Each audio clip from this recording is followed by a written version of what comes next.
नमस्कार बच्चों, एक बार फिर से स्वागत है आपका हमारे चैनल में। आज हम लोग देखने वाले हैं क्लास 10 का मैथ का चैप्टर 12, जिसका नाम है एरिया रिलेटेड टू सर्कल, यानी कि वृत्तों से संबंधित क्षेत्रफल। तो चलिए बिना कोई बकवास का शुरू करते हैं हम लोग। ठीक है, तो देखिए सबसे पहले हम लोग को पढ़ना है क्या क्या है, समझते हैं। सबसे पहले हम लोग को पढ़ना है वृत्त। तो वृत्त के बारे में हम लोग बहुत अच्छे तरीके से पढ़ चुके हैं, जो वृत्त वाला चैप्टर था, चैप्टर 10 में।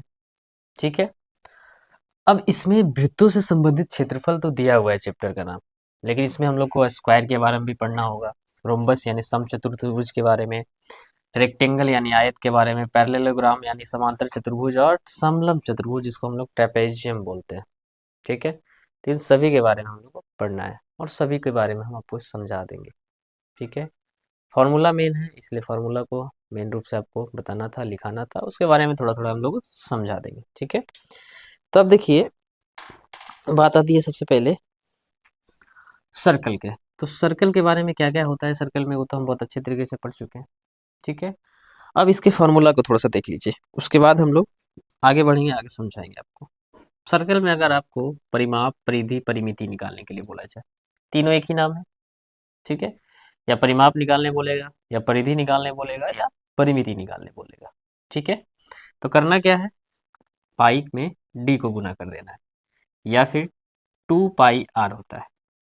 ठीक है, 2 पाई आर गुना कर देंगे तो भी हमारा हो जाएगा। क्या क्या मान चाहिए हमको, पाई का मान चाहिए और आर का मान चाहिए, या फिर कभी कभी आर का मान नहीं दिया हुआ रहेगा, डी का मान रहेगा तो डी का मान निकालिए, या कभी कभी डी दिया हुआ है, हमको आर ज्ञात करना है तो आधा कर देंगे, जैसा कि आपको पता है, पहले भी बता चुके हैं। ठीक है, व्यास के बारे में, डी का मतलब क्या हो रहा है यहाँ पे, डी का मतलब यहाँ पे व्यास हो रहा है, और आर का मतलब क्या हो रहा है, आर का मतलब यहाँ पे त्रिज्या हो रहा है। ठीक है, ये पूरा होता है व्यास, ये आधा होता है त्रिज्या, जैसा कि आपको पता है। ठीक है, यहाँ तक आपको पता है। अगर आपको वृत्त का क्षेत्रफल निकालने दिया जाए, कुछ नहीं करना है, पाई आर स्क्वायर फार्मूला लगाना है, यानी यहाँ भी आर को पावर लगा देना है और पाई से गुना कर देना है। पाई का मान जो भी दिया हुआ रहेगा उसको रख लीजिएगा। ठीक है, तो ये पाई आर स्क्वायर हो जाएगा। फिर देखिए, अगर आपको अर्धवृत्त की परिधि निकालना है, ये तो पूरा वृत्त का परिधि था ना, अर्धवृत्त कितना ही वृत्त रहे, इतना वृत्त का परिधि निकालना है आपको, तो सिंपल फॉर्मूला है, पाई और आर को गुना कर देना है। ठीक है, अगर आपको अर्धवृत्त का क्षेत्रफल बोलेगा तो वही करना है, पाई आर स्क्वायर है तो आधा कर देंगे, तो हाफ पाई आर स्क्वायर हो गया फॉर्मूला यहाँ पे। ठीक है, फिर देखिए चतुर्थांश का क्षेत्रफल, आपको बताया था ना चतुर्थांश क्या होता है, 4 भागों में बांट दिया, कोई एक भाग का निकालना है, चतुर्थांश है ना। कोई भी चतुर्थांश का क्षेत्रफल निकालने बोलेगा तो 1/4 पाई आर स्क्वायर आपको करना है। ठीक है, पाई का मतलब समझ रहे हैं, जो भी मान दिया हुआ रहेगा उसको रख लीजिएगा, आर का मतलब आप लोग समझ रहे हैं त्रिज्या होता है, त्रिज्या को स्क्वायर कर देना है। फिर हमारा आ गया है चतुर्थांश की परिधि। तो चतुर्थांश की जो परिधि है वो क्या होगा फॉर्मूला, यहाँ पे चतुर्थांश का क्षेत्रफल था, परिधि में हाफ पाई आर, इसी के जैसा जैसे अर्धवृत्त का परिधि था पाई आर, सिर्फ हाफ को गुना कर देना है, तो क्या हो जाएगा हमारा चतुर्थांश का परिधि हो जाएगा। ठीक है, यानी अर्धवृत्त में आधा कर देंगे तो चतुर्थांश का, क्योंकि अर्धवृत्त दो दो अर्धवृत्त की जगह पे 2 चतुर्थांश होते हैं, पूरे वृत्त में 4 चतुर्थांश होते हैं। पता है आप लोग को, निर्देशांक ज्यामिति में हम लोग पढ़ाए थे चतुर्थांश के बारे में। ठीक है, फिर है हमारा त्रिज्यखंड का क्षेत्रफल। तो त्रिज्यखंड या इसी को लघु त्रिज्यखंड भी बोलते हैं।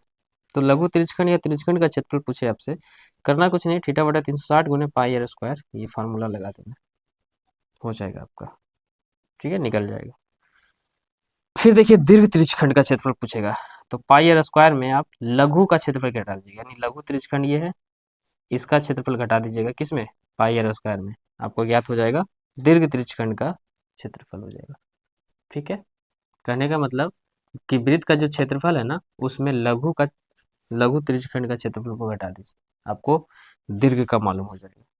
ठीक है, फिर हमारा चाप की लंबाई, चाप की लंबाई अगर आपसे पूछेगा फॉर्मूला हो जाएगा थीटा बटा 180 गुने पाई आर स्क्वायर। अगर चाप की लंबाई पूछेगा तो एक कोण आपको दिया रहेगा, थीटा का मान दिया रहेगा, आर का मान दिया रहेगा, तो इस फार्मूला से आप आसानी से निकाल सकते हैं। ठीक है, फिर अगर आपको लघु वृत्तखंड का क्षेत्रफल, ये तो पूरा डीपली चल गया, ये लंबा फार्मूला होता है स्मॉल आर स्क्वायर, यानी त्रिज्या का पावर हो जाता है, पाई के साथ थीटा को गुना करते हैं, थीटा का मान आपका दिया रहेगा, थीटा बटा 360 करते हैं, माइनस में साइन थीटा बटा में 2 इंटू में कॉस थीटा बटा में 2 होता है। ठीक है, ये फार्मूला थोड़ा सा बड़ा है। फिर देखिए दीर्घ त्रिज्यखंड का आपको क्षेत्रफल पूछे तो कुछ नहीं करना है, पाई आर स्क्वायर में लघु त्रिज्यखंड का लघु वृत्तखंड का दीर्घ वृत्तखंड का पूछ रहा है, तो लघु वाला जो वृत्तखंड है अभी निकाले, देखिए कहाँ है, लघु त्रिज्यखंड लघु वृत्तखंड का क्षेत्र ये है ना, इसमें को हटा देना है, आपको ज्ञात हो जाएगा। तो ये तो आ गया वृत्त के बारे में। अब बाकी का जो फार्मूला है वो पढ़ने से पहले उसके बारे में जानना होगा कि यह स्क्वायर क्या है। तो आप बहुत बार पढ़े हैं, ठीक है। स्क्वायर बोलते किसको है, तो ध्यान रखिएगा स्क्वायर में क्या होता है, चारों भुजा, जो चारों भुजा होते हैं आपस में क्या होते हैं, बराबर होते हैं, आप लोगों को पता होगा अच्छे तरीके से, ठीक है। स्क्वायर में चारों भुजा आपस में बराबर होते हैं, यानी वैसा चतुर्भुज, ये सब चतुर्भुज में आ जाएगा, ठीक है, याद रखिएगा ये सब किस में आ जाएगा, चतुर्भुज में आ जाएगा। अब वैसा चतुर्भुज जिसके चारों भुजा बराबर हो उसको हम लोग क्या बोलेंगे, वर्ग बोलेंगे। वर्ग में तीन तरह से चार तरह से पूछ सकता है आपको, या तो क्षेत्रफल निकालने के लिए बोलेगा, तो क्षेत्रफल निकालने के लिए तो सिंपल फॉर्मूला हो जाता है ए स्क्वायर। ए का मतलब क्या होता है, तो ए का मतलब होता है भुजा, याद रखिएगा, ए का मतलब क्या हो जाएगा, भुजा। अगर आपसे विकर्ण बोले तो विकर्ण का मतलब क्या होता है, डी, विकर्ण ये दो विकर्ण होते हैं, D1 और D2।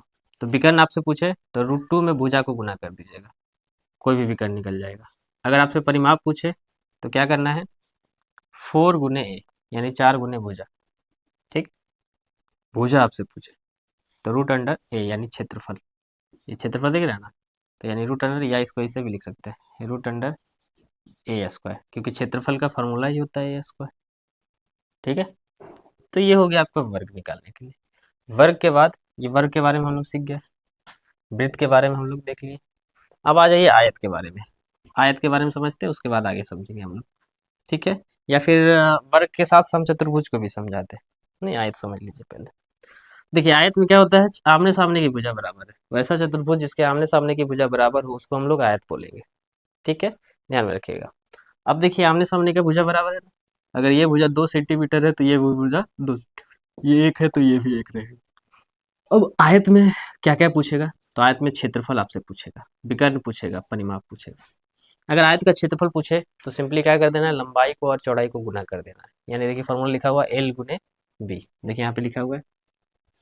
अगर आपसे विकर्ण पूछते, ये विकर्ण, तो विकर्ण पूछेगा तो वही करना है, कुछ नहीं करना है, लंबाई और चौड़ाई को स्क्वायर करना है, रूट लगा देना है, यानी देखिए यहाँ पर फॉर्मूला लिखा हुआ है √L² प्लस B²।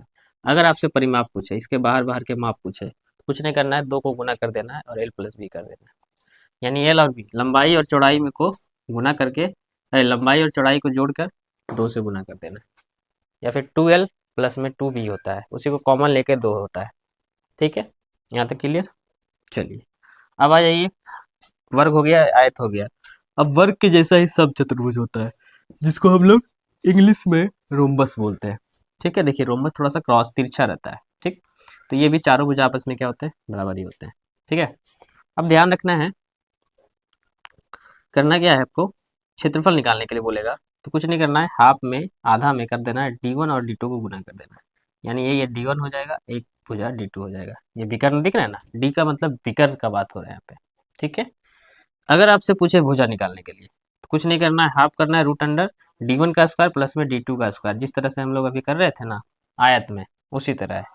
फिर देखिए अगर ऊंचाई पूछेगा तो ऊंचाई में थोड़ा सा लफड़ा है, D1 और D2 को आपस में गुना करना है, बटा में √D1 का स्क्वायर प्लस में D2 का स्क्वायर होता है, ठीक है, जैसा कि ये फार्मूला आपका लिखा हुआ है। तो ये 3 फार्मूला आपका काम में आएगा समचतुर्भुज रोम्बस से अगर सवाल बनते हैं तब, ठीक है। अब देखिए आयत के बाद रोम्बस हो गया, रोम्बस के बाद समांतर चतुर्भुज आ जाइए, समांतर चतुर्भुज इसी के जैसा है, देखिए ना, इसका भी आमने सामने का भुजा बराबर है। समांतर चतुर्भुज में यानी पैरेललोग्राम में भी आपको 3 तरह से सवाल पूछेंगे, या तो आपको क्षेत्रफल निकालने बोलेगा तो कुछ नहीं करना है, लंबाई और ऊंचाई को कर देना है क्या, गुना, ये ऊंचाई हो जाएगा, ये वाला पार्ट है ना ऊंचाई हो जाएगा, ठीक है। तो लंबाई और चौड़ाई, लंबाई और ऊंचाई को गुना कर दीजिएगा तो आपका क्या निकल जाएगा, क्षेत्रफल निकल जाएगा, किसका, समांतर चतुर्भुज का। परिमाप पूछेगा तो 2 × L प्लस B, यानी लंबाई और चौड़ाई को जोड़ दीजिएगा, 2 से गुना कर दीजिए, ठीक है। अगर आपसे लंबाई पूछेगा तो A/H, यानी क्षेत्रफल बटा में ऊंचाई। ए का मतलब क्या हो जाएगा यहाँ पे, ए का मतलब यहाँ पे हो जाएगा क्षेत्रफल, क्षेत्रफल के बटा में ऊंचाई को लिख दीजिए, आपको बना दीजिए इस फॉर्मूला पे, आराम से बन जाएगा, ठीक है। अब आगे है समलंब। समलंब चतुर्भुज को इंग्लिश में हम लोग ट्रेपेजियम बोलते हैं, ठीक है। ये भी इंपॉर्टेंट है, इसमें भी आपको क्षेत्रफल निकालने के लिए बोलेगा तो कुछ नहीं करना है, हाफ इंटू ए प्लस बी करना है, गुने में ऊंचाई कर देना है। बोलिएगा ट्रेपेजियम होता है कैसा है, तो देखिए इस तरह से होता है, दिख रहा है ये, इस तरह का ट्रेपेजियम है। और वो हमारा समांतर चतुर्भुज यानी पैरेललोग्राम। अगर आपसे ट्रेपेजियम का परिमाप पूछे तो कुछ नहीं करना है, भुजाओं को जोड़ देना है, ए और बी, सभी भुजाओं को जोड़ देना है, सभी भुजाओं का योग। फिर देखिए ऊंचाई आपसे पूछेगा, ऊंचाई में क्या करना है, 2 गुने क्षेत्रफल बटा में भुजाओं का योग होता है, ठीक है, यानी 2 इंटू ए बटा में ए प्लस बी हो जाएगा। इतना ही फॉर्मूला आपको मेन रूप से वृत्तों से संबंधित क्षेत्रफल में पढ़ना है। थोड़ा सा साइड हो जाते हैं, अच्छे तरीके से समझ लीजिए इस फॉर्मूला को, ठीक है, को दिख रहा होगा अच्छे तरीके।